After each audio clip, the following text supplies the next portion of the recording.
The Ben Heck Show is brought to you by Element 14, the electronic design community where you can connect and collaborate with top engineers from around the world. Join now at element14.com. Hello and welcome back to the Ben Heck Show. So Ben, I got another great idea off the Element 14 community. What is it? Stefan? It's probably Stefan. Berger, I'm sorry if I don't know how to pronounce your name properly. Submitted an idea for us to create a 3D watchdog. So 3D print a dog? No! So you know how when you have to let your 3D printer sit for hours and hours because it's printing and you don't want it to sit there the whole time, and so you walk away, and occasionally there's a malfunction, and then there's the dreaded magic smoke. So what if you had a magic smoke detector that would shut it off if it detected magic smoke? Well, magic smoke isn't really any different than normal smoke. It's just the engineering joke for the smoke that comes out of circuits. However, it might be better to make a magic smoke preventer. So how are we gonna do it, Ben? Well, let me draw something up. So we have a sensor left over from an old project. Okay. It's infrared, kind of has like a little can on it like that, and then it hooks up via I2C, so that's pretty easy to hook up to a microcontroller. Anyway, this can detect a 4x4 grid of temperature via IR, like that. So what we could do is we could use this to like look at a field of view of a project, and if any one spot got above a threshold, we could turn the thing off, or we could take an average of all 16. Okay. And by looking at the data sheets, we can see what the field of view is. I think it was about 40 degrees, approximately. It might be cool to like make a head for it like that and put it like on a tripod, so you can put it wherever you want. And then we could put in some laser pointers, so it would cast a grid onto the surface telling you what the active area is. Okay. Because it's not like a camera where you can see what it's seeing. Right. It's like you need to know what this is looking at so you can put your project within the limits. Okay. So we build that, and then as far as the device itself, so let's say there's a box like this. Oh look, and the box is plugged into the wall. And so on this box, we could have a display that says what's going on, what the temperatures are, and we make some controls to set the parameters. This sensor can plug into the box, right? And then from the box comes a power strip. And this is where the magic happens. So this power strip would be what you actually plug your projects into, right? Right. And so it can be disconnected. So in here, we'll have a couple of relays. We have plenty laying around. And what we can do is we can have a microcontroller which scans this. You set your menus with the screen, and then once a threshold is passed, you cut off the power here and sound an alarm. Yeah, so we need to make the sensor head with the laser pointers, figure out the angles, find a power strip, I'm sure we have plenty laying around, find a project box, build it up, and then add the relays and the circuitry and an audio alarm. So yeah, I think we can do that with parts we have laying around the shop, and seems like actually a pretty useful thing to keep around the shop to prevent projects from burning themselves up. Yeah, I think a lot of our projects probably could have been saved if we had one of these around and pointed at the project while you guys were working on it. Yeah, it's not really so much that you're destroying a chip or fire hazard. It's really when you burn something up, the amount of time it takes to fix it and rebuild it. That's the real cost. Well, let's get started. Amazing hacks. Where are my dragons? Inspired designs. Oh, look, I knocked some hot glue loose. Regrettable acting. I want to live in a world with Star Wars again! Each week, Element 14's The Ben Heck Show brings you innovative projects using electronics, engineering, and more.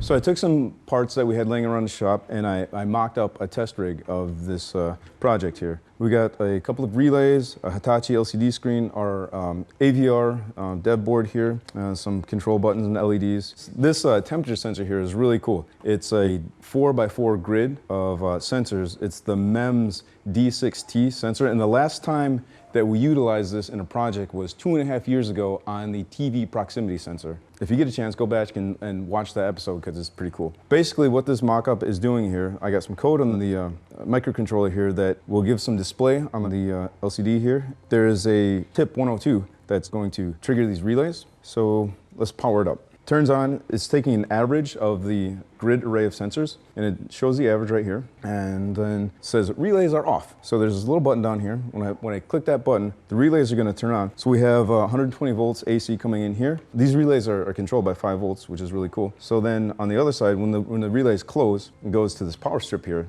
And just for a test, I have this fan hooked up.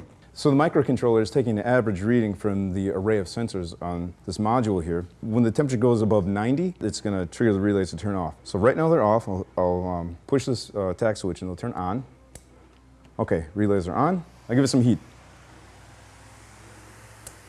Instantly. So this is a really basic example of what we intend to build here, and Ben is going to flesh out some of the case design. Okay, Karen, we got the demonstration unit hooked up, so now I'm thinking we should start building parts. Okay. So I got these laser pointers intended for pets. Well, the reason I got the laser pointers is because we don't actually have a visual of what this sees. Okay. So what I want to do is look at the data sheet for this and figure out what the viewing area is in degrees, and then we'll take these apart and then we'll mount them around it to create kind of like a frame. So you can kind of see the corners of what you're looking at. Okay. So you know where to point this because there's no screen. And then Max found this. That looks like a fancy tripod thing. Yeah, so what I'm gonna do is I'm gonna take this, draw it into the computer, make a 3D printed part that goes around this, as well as the laser pointer elements, which we should probably break down if you wanna help me take them apart. Okay. And then we'll make it screw onto this 1/4 inch standard camera mount. So you can clip this wherever, like on this beer thing, and then point it at your project and monitor it.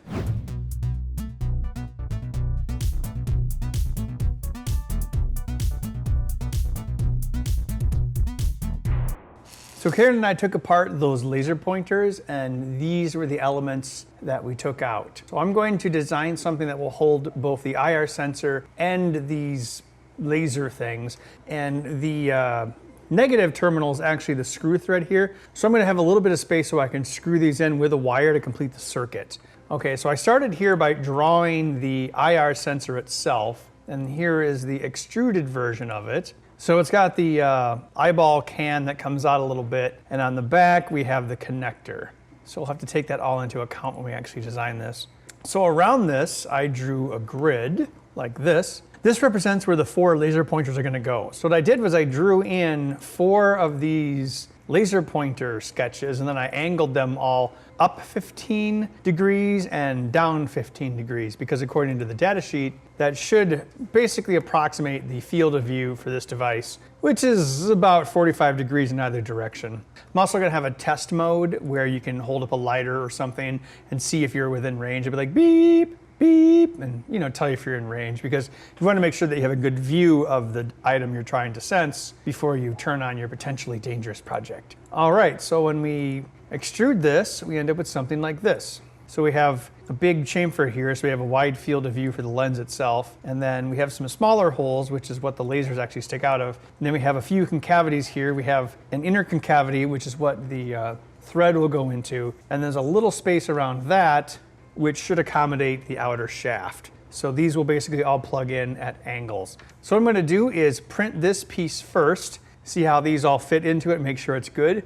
And then once I know that works, I will 3D print and design the back half of it that will enclose everything, as well as have the mount for the 1/4 inch tripod.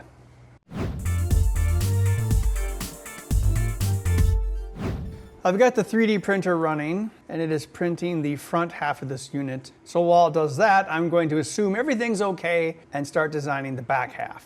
So this cylinder here represents the protrusion of the laser, although I'm going to cut off this rear part since we don't need it because there's no switch anymore. And I created a sketch that I can extrude out to make the rear portion. So let's take a look at that. Voila! That is the rear portion of the case. So there'll be countersunk screws that will attach the unit together. We have a hole out the back for getting the data and whatnot. And at the bottom, we have a space for this nut, 1/4 inch nut, which will attach to the tripod mount. So we can basically just twist this on to the tripod mount and then go to town. I guess I could start printing this on my other 3D printer while the first one is finishing, and then we can build the enclosed head unit for the Magic Smoke Preventor. Here's the part that I 3D printed. It has the laser pointers at 15 degrees up, down, left, and right to give us a spread of what the IR can see. So I'm going to get the laser pointers mounted, and then I'm going to attach the IR.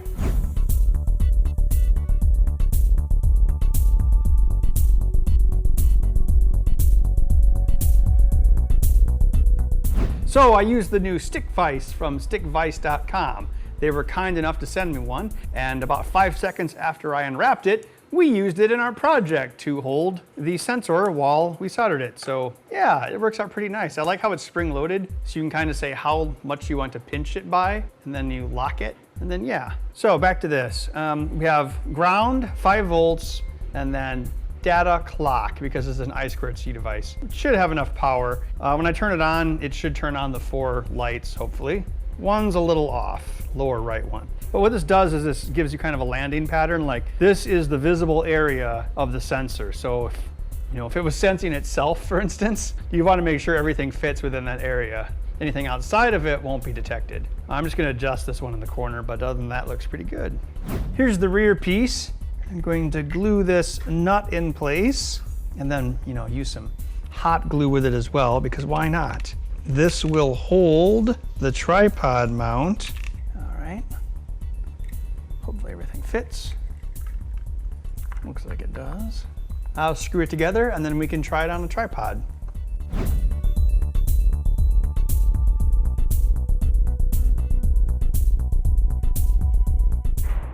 The one thing nice about tripods is there's just a 1/4 inch imperial screw on it.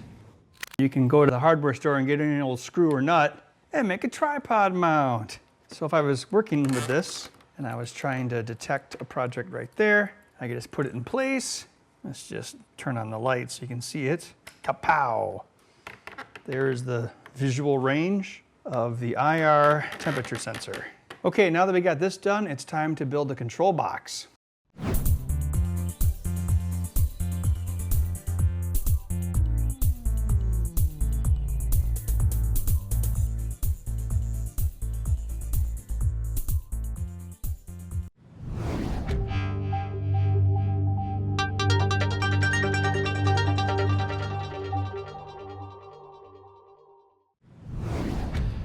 All right, so I wired up this control panel for the Magic Smoke Preventor. The LCD is going to go here, indicator lights. Then we have kind of some universal controls. You can change values, go through the menus, and then set things. On the back, I 3D printed some risers, and then we have some large tack switches, and I've wired them up along with the LEDs so we can use these to control everything. So it'll be kind of like my reflow oven that I have, LCD screen and easy button controls. All right, so now that I got this done, I'm gonna start building up this. This is the project box that we're gonna build everything into. So we had this DB9 stuck in it for some reason. I can't remember why. So I'm gonna use this with the sensor. So you just plug the sensor in here. I'm gonna build it from the bottom up. So at the bottom, I'm gonna have the relays and the power supply, and then I'll put the microcontroller above that, and then have the screen and everything at the top. So it'll all fit together like so. There we go, see? So the idea is we'll have this box going into the wall outlet for power, and then we'll have the power strip coming into this box to be controlled. I put all the AC power supply stuff in the base of this unit. So we have the mains power coming in here, AC. It powers this DC regulator that I added, and this will power our circuitry, so it's always on as long as this is plugged in. And these relays will turn on and off this controlled power strip. Theoretically, you don't need both live and neutral to be disconnected like in a power switch. Live and neutral are the black and white wires on AC. However, we have both of them disconnected just to be sure. So, it never hurts to be sure. Yeah, so we've got this in place. So what we're gonna do next is add a PCB above this where we'll build our control circuitry. So Felix did this in breadboard form, but mostly all we need is the AVR base and then the tip 102 to actually control the relays. There's only about 20 milliamps of possible current on a microcontroller, so we can't actually control an electromagnetic relay with that. However, we can use the microcontroller to trigger a Darlington transistor, like a tip 102, and that can trigger a higher voltage, or really, it's the same voltage, but a higher current to actually activate the relays, because they are electromechanical, they click, so they take, more than a little power. Yeah, we mostly just used them up because we had them laying around. A solid state relay would, probably work better, but they're more expensive and they're unnecessary for this project. Well, I'm gonna get started wiring the AVR layer. All right, here's the next part that I wired up. We have control panel here, screen, indicator lights, and that goes down to our AVR board. We have the tip 102 to control the relays. I've got plugs and everything, so it's easy to remove. We have a large cap on here so we don't have a power spike when the relay turns on and off. Then we have plugs to attach the temperature sensor as well as the built-in power. So I'll just get this put together and then I can move on to programming it. Okay, it has everything we need. I'm not going to screw it together yet because we need to do some programming. So now it's mechanically together and electrically together. Now I just have to create the program. So it's going to be like, you know, there's menus you can go through to set your parameters. You can go left and right to change the parameters, and then you can hit set to start it up. And then, you know, we'll have a status report on here. Like, are we going to take the average of all the 16 cells, or if any one cell goes over a limit, do we turn off the power? And then we'll have like left and right buttons here, basically stopping and starting it. And yeah, oh, you know, one thing else I should add is a piezo. So we can have a buzzer that makes noise. So like an alarm. So I'll add that before I actually program. All right, I've got the code set up for the magic smoke detector. Felix did some tests, so I basically took his test code and made it into a function and then put it into a menu loop. I've programmed a menu system and control into the magic smoke preventer. So there's 4 menus. There's the status menu, the warning menu, which is where you set the warning temperature. Let's do 91, that way a human hand will set it off. The off temperature, this is the point at which it will actually just completely shut off everything. Then there's the trigger menu, so you can trigger on the average viewed area or a certain peak. So basically if the average reaches a certain amount, you turn off, or if just any peak reaches a certain amount, you turn off. Peak is probably more useful. And then finally, units, Fahrenheit or Celsius. The device is always Celsius. So basically everything is in Celsius, but if you select Fahrenheit, when it draws a temperature on the screen, that just converts it to Fahrenheit. So, but internally it's all Celsius. So yeah, I just basically made a menu system. I added these buttons. I just wired them up directly to the GPIO since we had plenty of extra I/O. There's a speaker in here which just has a single transistor amplifying it. It's pretty straightforward. Yeah, so I have this running off USB, which is fine. Everything will work. We're just going to do a test for starters. Let me just make sure if my code's all correct here. Looks good. Oh, so run state, this basically is the state that it's in. Run state 0 means that you're not running a test. And that means you can go through the menus. If a test is running, you can't change the menus. However, you can tweak the off temperature while the test is running. Let's do an example. Okay, so right now it's showing us that the warning is 91 Fahrenheit, the trigger is 104 Fahrenheit. And right now, the average is 69 degrees and the peak is 78 Fahrenheit. All right, so let's do a test. So I'm gonna push to the right to start it. Okay, so we heard the relays click on, it's scanning. So my hand should set off the warning. Yep. Good. All right, now I'm gonna use a lighter. The lighter should definitely go past 104 Fahrenheit. Okay. So the relay shut off and it went into the tripped menu. So all I can do now is push back to restart it. So if we have it running, if you see, I can't do the menus here, but I can change the trigger. See how it's going up and down? And then I can push back to turn off the relays at any time, so I can manually turn off the system. Let's see how close these LEDs are to being accurate.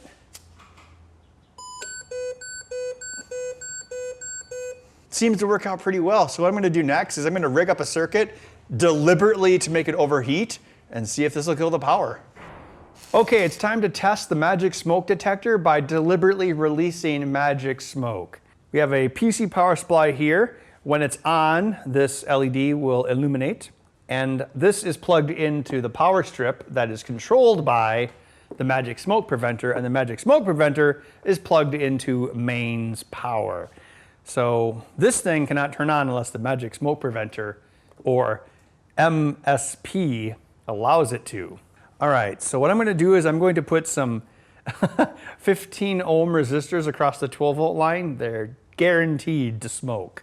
So let's do this. Let's set the warning to, let's see, about 100 degrees Fahrenheit. Trigger at about 132 is good. So I'm going to start the magic smoke preventer, or MSP. Okay, the relay's on. That will allow the power supply to turn on. Okay, cool. I'll make sure I'm in the right field of view. I turned up the warning level so my skin won't set it off. Okay, so the magic smoke detector relays are still on, so this power supply will turn on and burn up the resistor, but then the magic smoke preventer should turn it off. You ready? Here we go.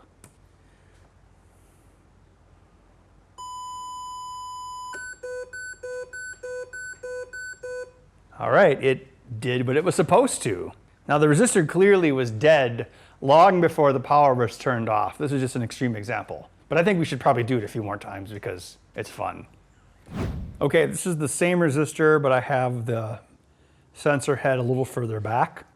Oh, let's change the temperature first. Let's go to 100 Fahrenheit. Let's see what happens.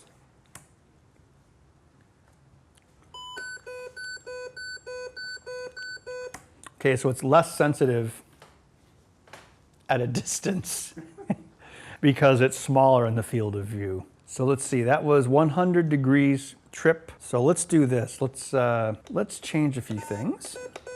Let's do the same test, but very close. Yep.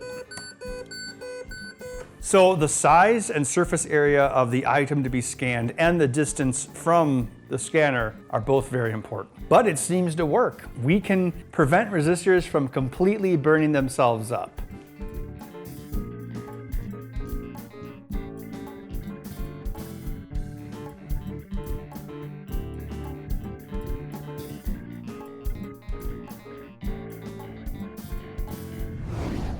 Well, that's all the time we have for today. Karen, I'm actually pretty happy with the Magic Smoke Preventer. It was fairly straightforward to put together. Felix did a lot of the prototyping ahead of time last week. It works well, and it seems like something that'd be useful to have around the shop. Now, we came up with one use for it, but I bet our fantastic people on the Element 14 community can give us some even better ideas of what this could be used for. So submit those on the Element 14 community on element14.com/TBHS. You can also go there to read about other upcoming episodes, builds, and special events. We'll see you next time. Volaram, Volaram. It is most certainly poop. You ain't going nowhere. Oh, I just can't wait to be Matthew Broderick. Wouldn't it have been so cool if Linda Hamilton had been in Terminator Genesis? No. So do all who live to smell such turds, but that is not for them to decide. More than you. Ha ha ha ha. I'm just kidding. I have no idea. The Ben Heck Show is brought to you by Element 14, the electronic design community where you can connect and collaborate with top engineers from around the world. Join now at element14.com.